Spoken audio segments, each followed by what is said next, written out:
So good morning, all of you. So we are back again together. I think I should talk to you some new idea. People always talk about heaven,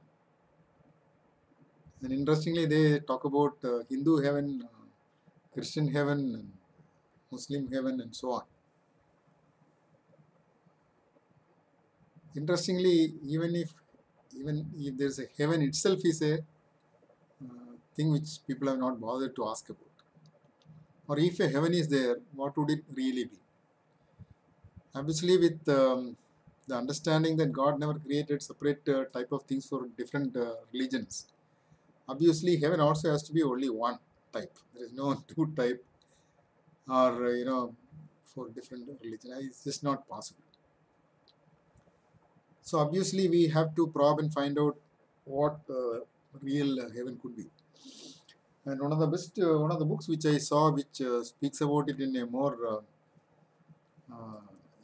realistic way, is this book called Jonathan Livingston Seagull. I have talked about this book earlier, but this bringing in one more detail to your attention. So I'll read out and you can see what it says. So Jonathan has now elevated himself to a higher plane, and the bird Chiang is the master there. So Jonathan asks Chiang, this world isn't heaven at all, is it?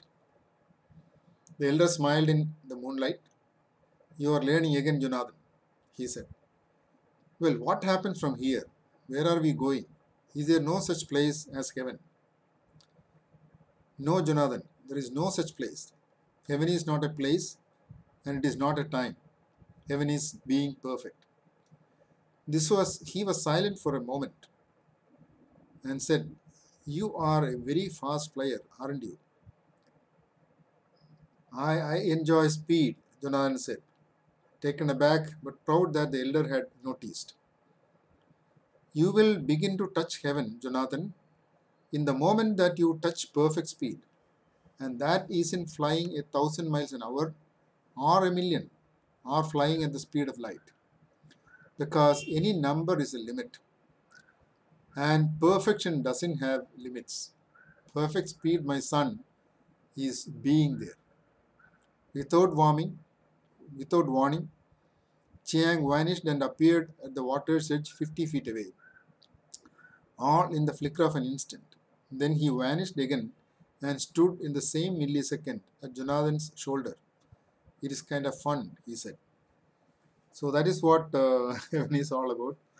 And in fact, his statement, perfect speed, my son, is being there, can be properly understood as being here and now.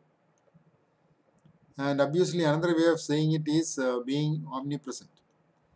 But here, the omnipresent includes time also, being present in all time and all place. Simultaneously would be called omnipresent. And if you modify your English, you can say it as being everywhere and everywhen. That's a nice. I found it a nice way of saying it. Same idea, but it of course gives you a better understanding of. So they're obviously not easy to imagine, visualize, and so on. But then, of course, that is what the real heaven is. You expand into the whole of the universe, both in time and space. So heaven, there's no Hindu heaven, there's no Christian heaven.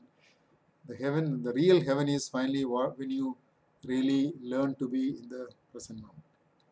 Profound idea. I hope you'll all think about it quite deeply. And thank you so much.